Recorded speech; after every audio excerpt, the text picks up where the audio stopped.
Hello and welcome to the final day of 517 People Week.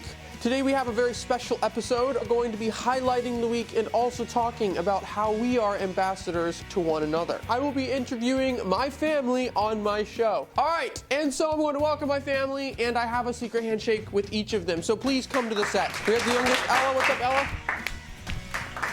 All right, you can have a seat. Next up, we have little Carol, also known as Hunter. All right, thank you, sir. Next up, Jackson Storm. All right, have a seat, please. Faith is the next. She is the oldest girl in the family. Hello, Faith. The oldest one here. Our other two are in Lancaster. Ah! The family dog is chewing on the cord. All right, next up, my mom. Okay, have a seat, please. My father, the homie of the family. All right, and the last one is my younger brother, but we're gonna have to put the mic down for this one.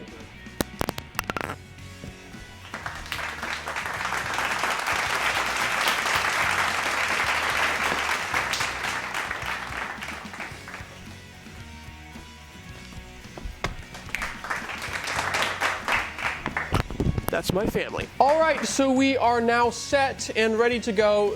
We also have our mutt here. She was whining, so just ignore her.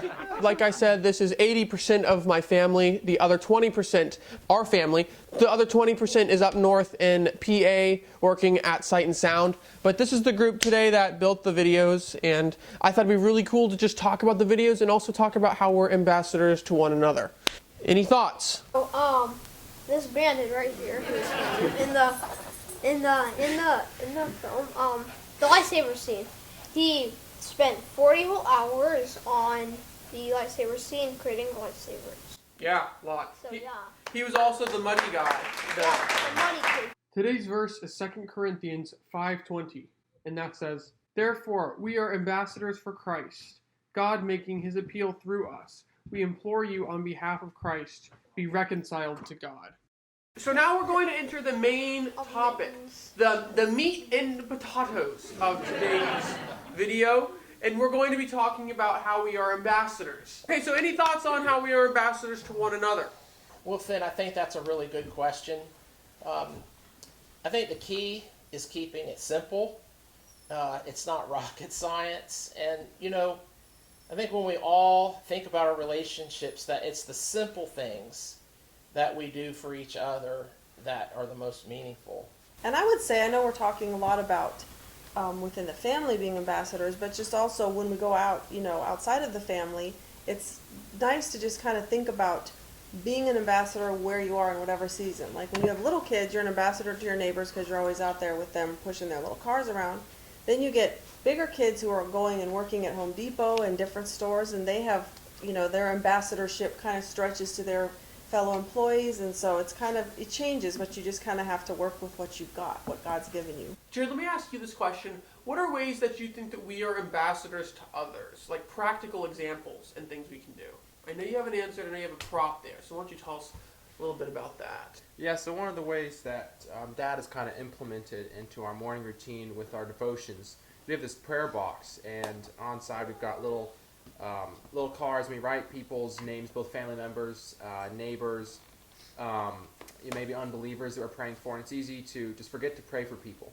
And so what we've done is after devotions each morning, we'll draw a card, and we'll write the day on the back, and it's a great way to remember to pray for people. Yes, I think the cards are an excellent example, and they're a practical one that just about anyone can really use or implement. And I'm going to go over to Faith now. What does being an ambassador mean to you? I think that a lot of people think that being an ambassador has to be some big international missions work. But really, you can be an ambassador just by, when you're at work, just encouraging people and saying, I'm praying for you. Even if they don't believe, or maybe they don't understand that, or maybe that sentence doesn't mean anything to them.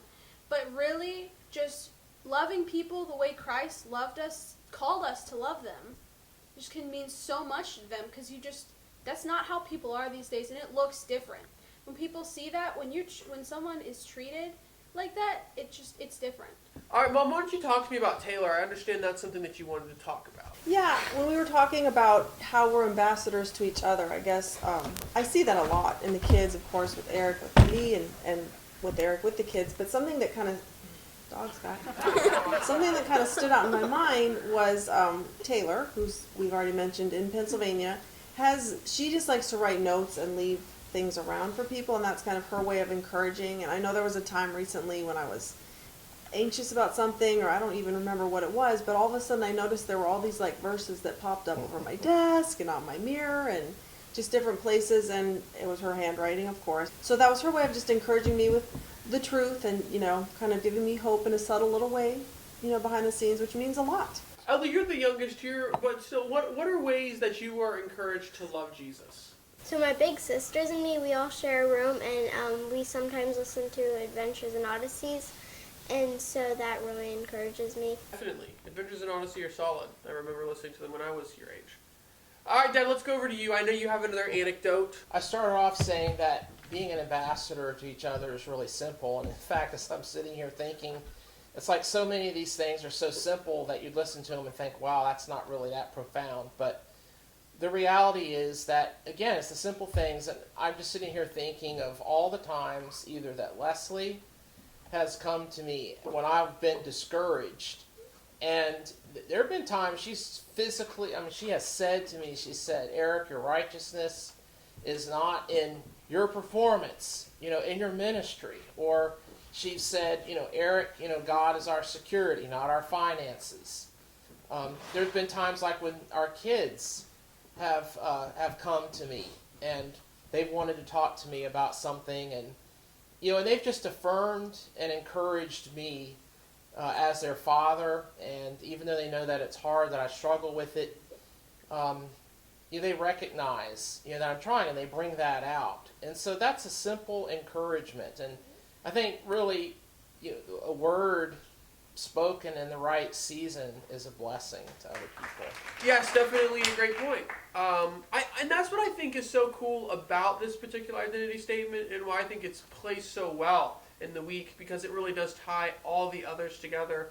I gotta say that my dad is probably the biggest ambassador in my life.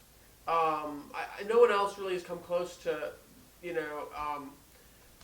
leading like he has, and so I just had to throw that out there. It's pretty cool. So, thank you all for coming to the set today, and thank you all for watching. This is kind of sad. It's the final day and the end of a great chapter for the ministry, but also the beginning of a new one. So thank you all for watching, and we will see you all later. Let's all gather around and say goodbye to the camera on the same couch.